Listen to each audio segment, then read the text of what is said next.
안녕하세요. 잡시광입니다. 지난 14일 새벽 이란이 이스라엘의 드론과 미사일을 동원한 보복 공격을 감행하며 확전 우려가 커지자 원유 등 에너지 수급 문제가 전 세계적으로 큰 이슈가 되고 있습니다. 한국도 현 상황에 대비하기 위해 긴급 안보회의가 진행되기도 했는데요. 2022년 2월 발발한 러시아 우크라이나 전쟁이 국제 에너지 가격 급등과 세계 경제 둔화, 무역 수지 적자와 수출 감소를 가져온 것과 같은 충격이 이번에도 우리 경제를 다시 강타할지 모른다는 우려가 커졌기 때문입니다. 그런데 이렇게 국제 정세에 따라 에너지 가격이 들쑥날쑥한 상황을 대비하기 위해 한국도 산유국이 될 노력을 하고 있는데요. 바로 동해에 숨겨진 석유를 찾기 위한 대규모 프로젝트인 광개토 프로젝트가 본격적으로 시작되었습니다. 지난해 10월 발발한 이스라엘 하마스 전쟁 이후 불안감을 키워온 중동에서 이란과 이스라엘이 직접 대결에 나서면서 세계 경제에 빨간불이 켜졌습니다. 각국이 조만간 금리 인하에 나서며 길고 긴 고물가, 고금리 국면에서 벗어날 것이란 기대가 최근 들어 커졌지만 세계 7위 산유국 이란이 전쟁 당사자로 등장하자 인플레이션은 불가피한 일이 됐고 금리 인하는 멀어졌습니다. 후티 반군이 장악한 홍해를 피해 남아프리카 희망봉으로 돌아가던 국제물류는 호르무즈 해협까지 봉쇄 위기를 맞으며 엎친 데 덮친 격입니다. 이와 같이 중동의 긴장에 대한 우려로 석유와 금이 가격이 상승하고 투자자들이 돈을 더 안전한 곳을 찾으면서 국채 수익률은 하락하고 있습니다. 올해 유가급 등이 인플레이션 압력을 가중시킬 수 있어 우려를 더욱 키운 가운데 중동 지역의 긴장이 고조되면서 이날 원유 가격은 또다시 급등했는데요. 특히 중동 지역에서 원유의 70%, 액화천연가스의 30%를 수입하는 우리로선 발등에 불이 떨어졌습니다. 유가가 배럴당 $100를 뚫을 것이란 전망에 무역수지 적자 전환 우려는 커졌고 급등한 에너지 가격이 전기, 가스요금 등을 자극하며 물가를 끌어올릴 것이란 예상도 나옵니다. 올 들어 살아나기 시작한 반도체 등 IT 수출이 꺾일 것이란 전망도 많아집니다. 그런데 이란이 이스라엘 본토를 공격한 데 이어 이스라엘이 재보복에 나설 경우 보복의 악순환이 반복되면서 사태는 걷잡을 수 없게 흘러갈 것이란 전망까지 나오고 있습니다. 1973년 이집트가 이스라엘을 기습 침공하며 일어난 제4차 중동전쟁에 이어 51년 만에 제5차 중동전쟁이 일어날 가능성까지 제기되는 상황인데요. 실제로 최근 이스라엘은 이란에게 고통스러운 재보복을 천명한다고 밝히며 상황이 심각해지고 있습니다. 지난 15일 DPA 통신에 따르면 베냐민 네타냐후 이스라엘 총리는 이란의 드론 및 미사일 공격에 대해 보복 의지를 거듭 강조했습니다. 이 방송은 이스라엘 고위 당국자를 인용해 이스라엘이 이란의 보복 공격에 나서기 전에 미국이 이란의 재반격에 대응할 수 있도록 사전에 고지할 것을 약속했다고도 보도했습니다. 이 매체는 전신에 각이 이 가운데에도 미국 등 우방이 반대하지 않는 방식을 선택하려 하나 이란의 공격을 묵인하지 않는다는 강력한 메시지를 전하기 위해 분명하고 강력한 대응을 하기로 했다고 덧붙였는데요. 앞서 이란은 이달 1일 있었던 자국 영사관 폭격에 대한 보복을 명분으로 지난 주말 이스라엘에 300여 기의 드론 및 미사일 공격을 감행했습니다. 이스라엘이 다시 보복을 예고하며 확전 우려가 커지는 가운데 주요국은 일제히 양측 모두 자제하라고 촉구하고 있는 상황입니다.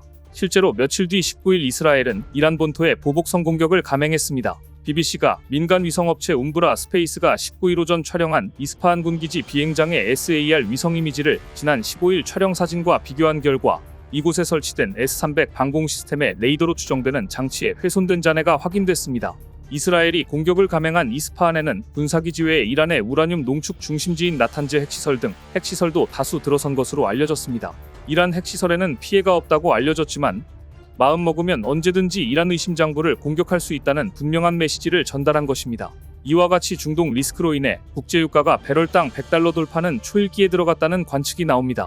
지난 12일 국제유가 기준이 되는 브렌트유는 배럴당 $90.45를 기록했습니다.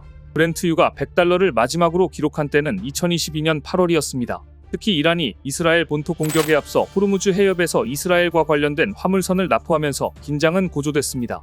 호르무즈 해협은 중동 산유국들의 수출 통로로 세계 LNG 생산량의 3분의 1, 석유의 6분의 1이 이곳을 거칩니다. 전문가들은 만약 무력 충돌이 호르무즈 해협 봉쇄로 이어지면 유가가 배럴당 최대 $130대로까지 치솟을 수 있다고 전했습니다.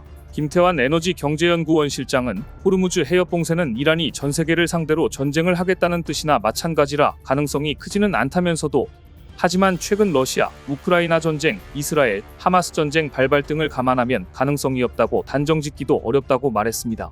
국내 원유와 석유 제품 비축량은 공공과 민간을 합쳐 8개월치 정도입니다.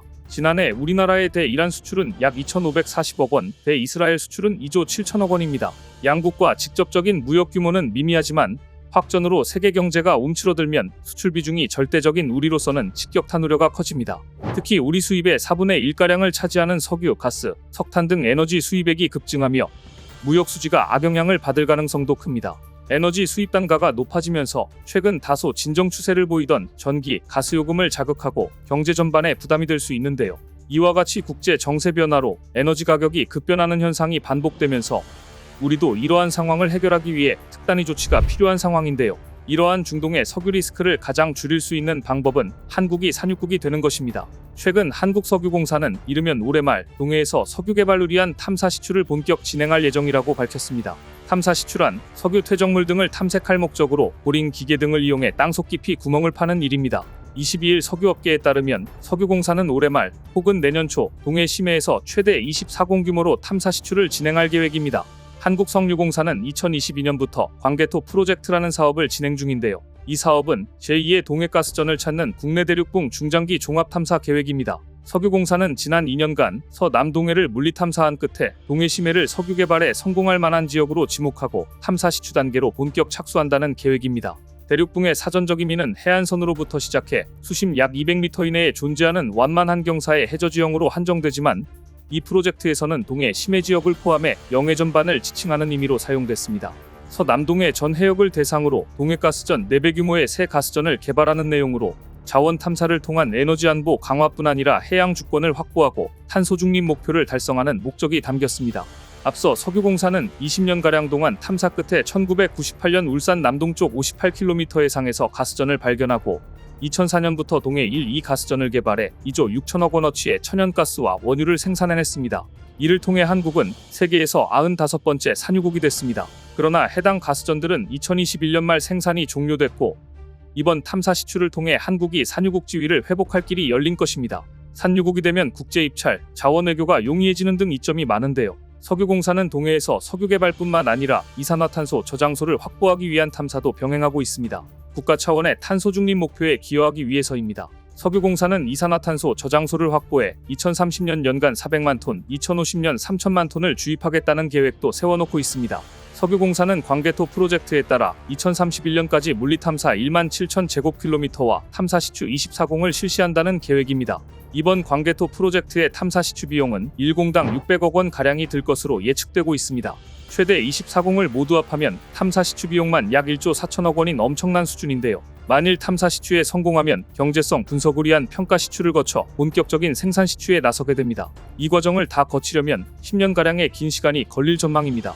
석유공사는 이번 기회를 통해 유전을 개발해 약 11조 원 규모의 석유를 얻을 수 있기를 기대하고 있습니다. 이는 울산의 전체 가구에 94년간 가스를 공급할 수 있는 양으로 알려져 있습니다. 개발이 성공하면 에너지 안보가 강화될 것으로 석유공사는 기대합니다.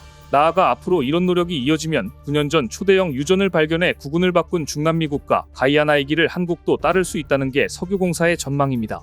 가이아나는 1916년 석유 탐사를 시작한 이후 약 한 세기 만인 2015년 심해 2000m에서 초대형 유전을 잇따라 발견해 온 국민이 축제 분위기입니다. 석유공사는 에너지 수급위기 시 국내 도입이 용이한 전략 지역을 중심으로 해외 탐사와 개발, 생산에 나서고 있습니다. 2000년 베트남에서 대규모 원유를 발견한 후 유럽, 중동, 북미 등에서 매장량 확충을 위해 전력을 다한 결과 15개국에서 22개의 해외 사업이 진행되고 있습니다. 또 호르무즈 해협을 우회에 도입할 수 있는 아랍에미리트에서는 국영 석유기업과 함께 2억 2천만 배럴의 원유를 발견하기도 했습니다. 이렇듯 동해가스전으로 한국을 산유국 반열에 올려놓은 바 있는 석유공사는 이번 광개토 프로젝트를 통해 다시 한번 한국을 산유국으로 만들겠다는 포부를 밝혔습니다. 최근 김동섭 한국석유공사 사장은 창립 45주년 기념식에서 한국인의 산유국 염원이 다시 실현될 수 있도록 이번 프로젝트를 성공적으로 추진해 나갈 것이라고 밝혔습니다. 국내 대륙붕에는 총 10개의 광구가 있으며 지역별로 보면 동해 2개, 서해 3개, 남해 4개, 한일 공동개발구역 등이 있습니다. 이번 광개토 프로젝트와 더불어 실광구 개발도 빠르게 진행되길 기대해보겠습니다. 오늘 준비한 소식은 여기까지입니다. 댓글을 통한 여러분들의 많은 의견 기다리겠습니다. 시청해주셔서 감사합니다.